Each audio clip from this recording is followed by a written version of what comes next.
On a bleak, deserted, windswept shore, Orville and Wilbur Wright accomplished man's first powered flight in the late fall of 1903.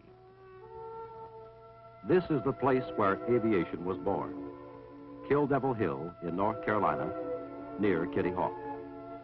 Unnoticed, unwatched, and unattended by newsmen or photographers, this unbelievable feat was accomplished.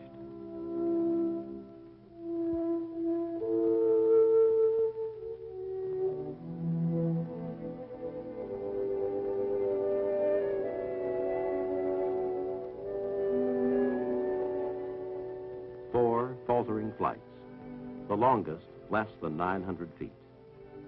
But it heralded the greatest era of technological advance since the beginning of history. This is the story of how and why America has traveled the high road from Kitty Hawk to aerospace, and what it means to you and every other human being, plus a world of descendants yet to be born. This was the beginning of man's successful conquest of the third dimension through aviation.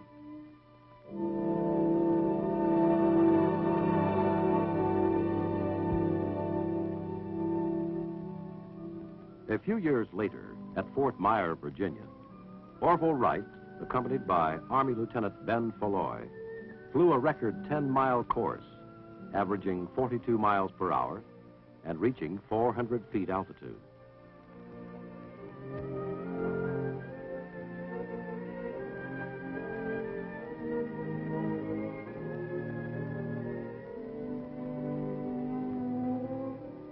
This is the Wright Flyer Kitty Hawk model, or military aircraft number 1.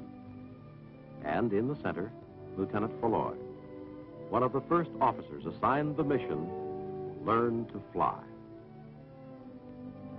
Today, military aircraft number 1, rebuilt and restored, is on proud display at the Smithsonian Institution. Here today is Major General Benjamin D. FOULOIS, retired. His faith, courage, foresight, and tenacity were key contributions to military aviation. He devised and used the first landing gear wheels, the first seat belt, and a catapult to launch his frail craft. He was also the first officer to fly a reconnaissance mission, and the first to fly more than 100 miles non-stop. What we did at Fort Sam Houston might be called applied research and development. It is more like trial and error. We saw the need for improvement, planned, built, and tested until it worked. As I recall, there are 4 major milestones in the development of military aviation. First, the delivery of old number 1 plane. Second, proof of the requirement for reconnaissance and liaison aircraft. Third, the progress of European aviation in World War I spurred us to greater technological effort. And finally, the recovery after the virtual collapse of American aviation, which followed the end of that war. Renewed interest, new funding, and new technology led to designs like the B-17 and other aircraft later used in World War II. Thank you, General FOULOIS.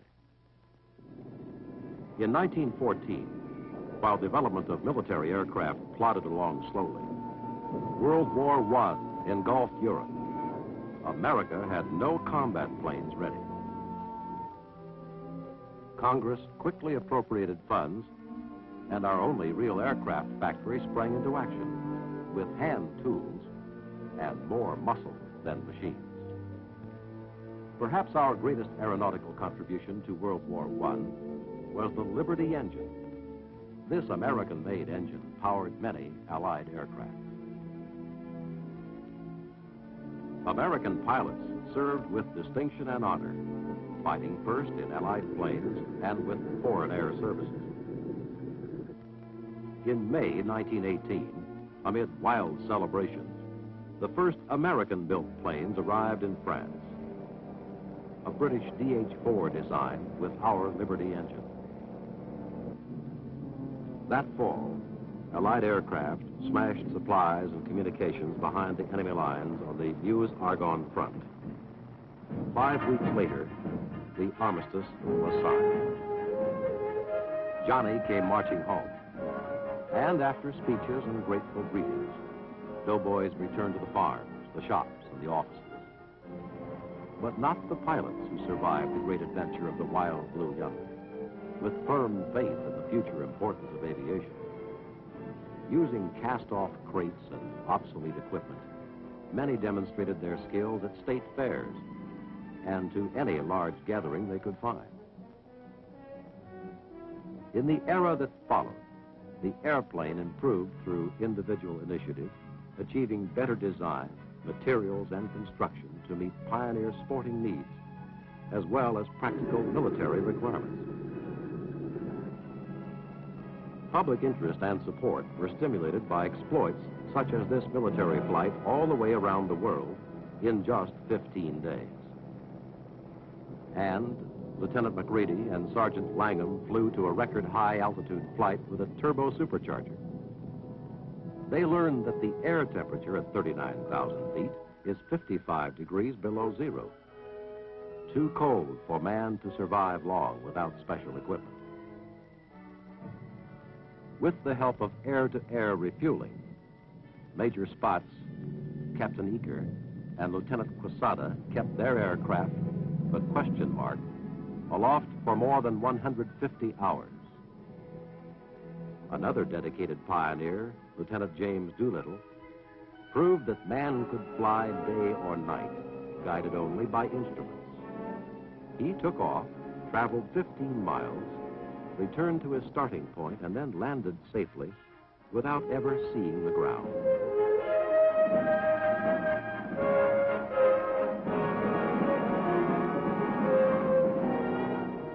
Both military and civilian pilots competed in air races and cross-country flights for trophies, glory, money, or just to prove the superiority of their planes. Competitive tests gave impetus to countless improvements. Better aircraft designs, engines, instruments, and controls, new fuels, and even retractable landing gear. The Powder Puff Derby was one of many contests to encourage women pilots to participate. Competent and courageous aviatrix took part, and some, like Amelia Earhart, achieved greatness in aviation. While American factories were busy building the comforts and conveniences of better living, the sneak attack on Pearl Harbor shocked us into World War II. A rude reminder by sudden death and destruction from air power that the price of safety is eternal vigilance. Swiftly, the vast productivity that symbolized America, our entire resources of government, military, industry, management, machines, money, and skilled manpower were converted to war production. In record-breaking time, this teamwork poured out the weapons of war, especially aircraft. Long before D-Day in Normandy, Allied aircraft defeated the Luftwaffe, struck decisive blows at munitions plants and communications supporting the Nazi war machine, sought out and destroyed sites of the German rockets, which wrought havoc on England. When the Allied Armada hit D-Day beaches, Allied planes by the thousands protected our ships and troops from air attack and bombed the enemy's defenses. Tactical air power protected General Patton's flanks as he swept across France. By the end of the conflict, air power became recognized as a decisive factor in war.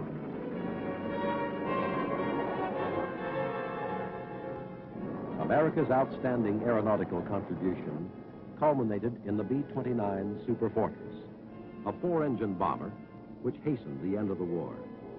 It could fly farther, faster, and deliver far more destruction and firepower than any other bomber in the sky. After the war, America quickly demobilized most of its air power, but the technological search for security went on. Our two great oceans were no longer bulwarks of defense that would buy time for us to get ready to defend our land. In 1945, we unveiled our first flying jet, the XP-59, forerunner of all American-made military and civilian jet aircraft today. Meanwhile, the mighty B-36 intercontinental bomber bolstered the strategic deterrent during the transition from propellers to jet bombers. In 1948, when Russia, with a show of force, closed all access roads to West Berlin, the newborn U.S. Air Force mobilized its cargo aircraft to meet the strangling threat. Our historic round-the-clock Berlin airlift delivered more than adequate supplies, so the Soviets called off the blockade.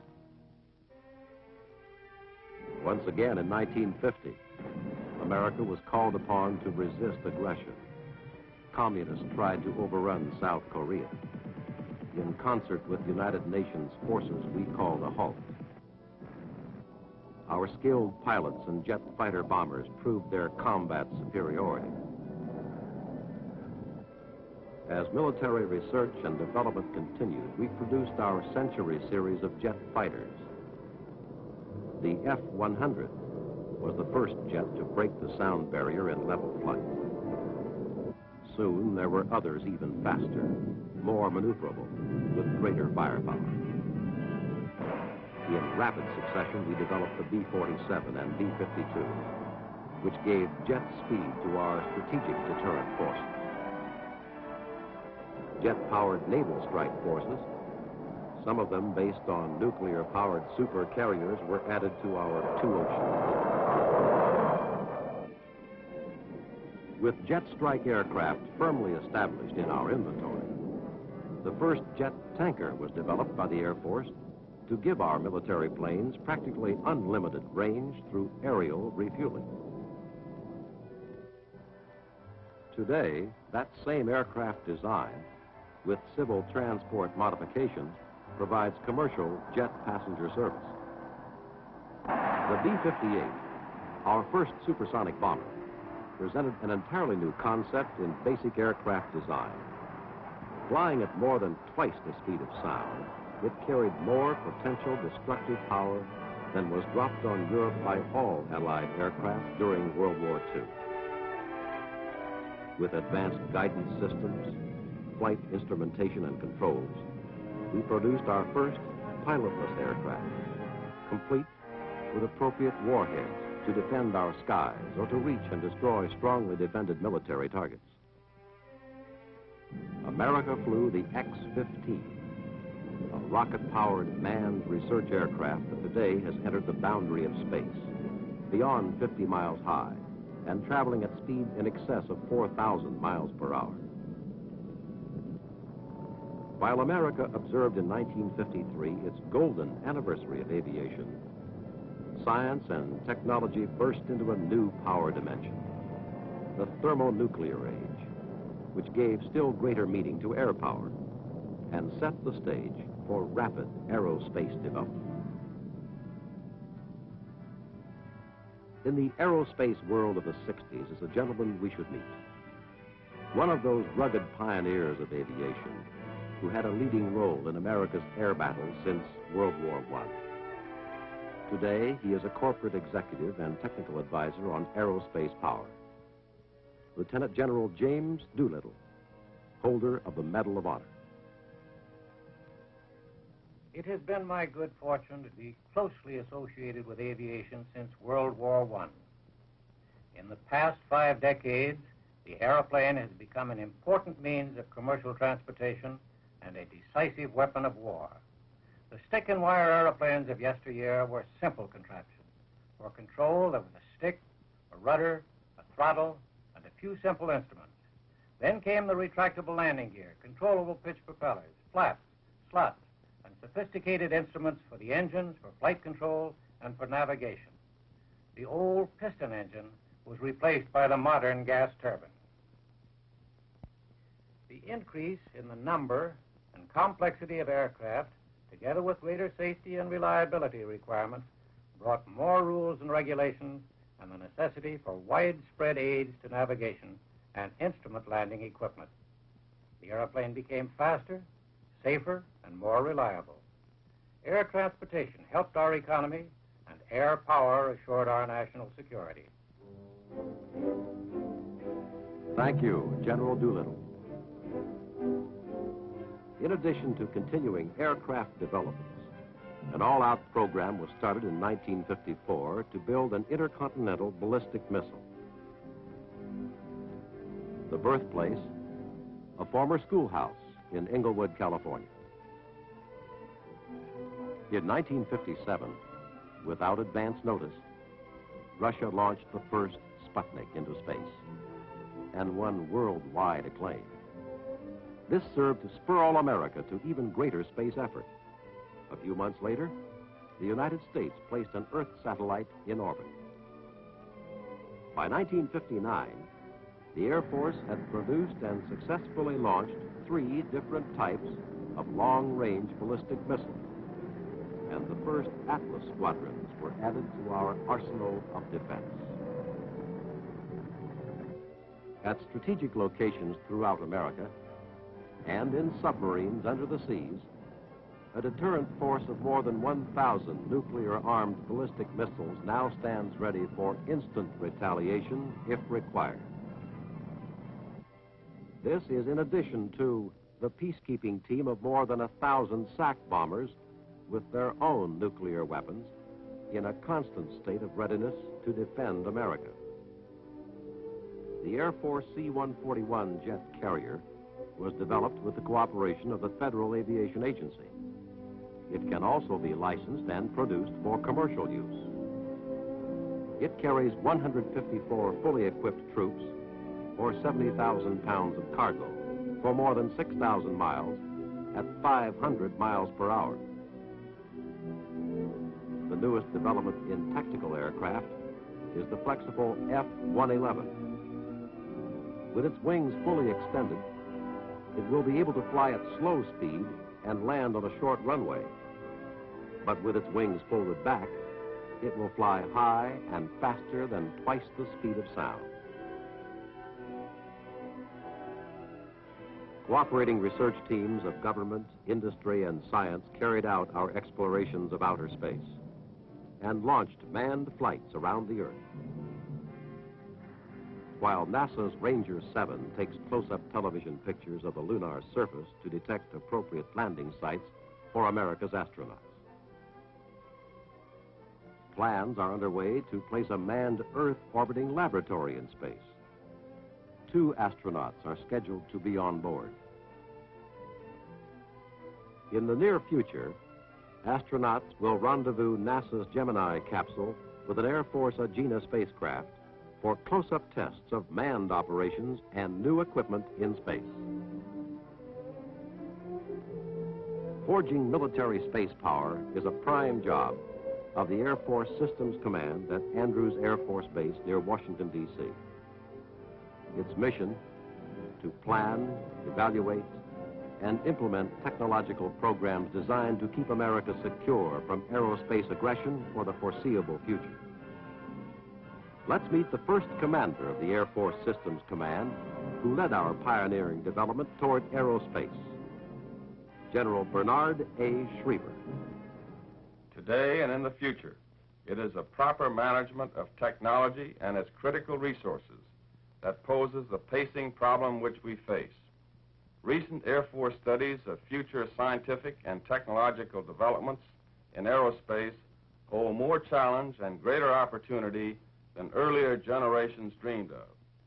We are not on a technological plateau. Science is dynamic and real progress must be constantly pursued. We must be selective, but we must press on with new advances in technology to ensure security for the future. And in the global scene, we must continue to maintain a strong national posture. We must improve our strategic deterrent forces, both in missiles and manned aircraft. We must be capable of providing our president with alternative choices, which is vital for a controlled response to aggression. In other words, our nation's total military strategy demands that a successful deterrent to war must be a ready force in being, survivable, and effective at all levels of conflict. This includes the defense of our access to the new space environment. We must strive to be first in technological accomplishment if America is to continue its growth in security, maturity, and peace.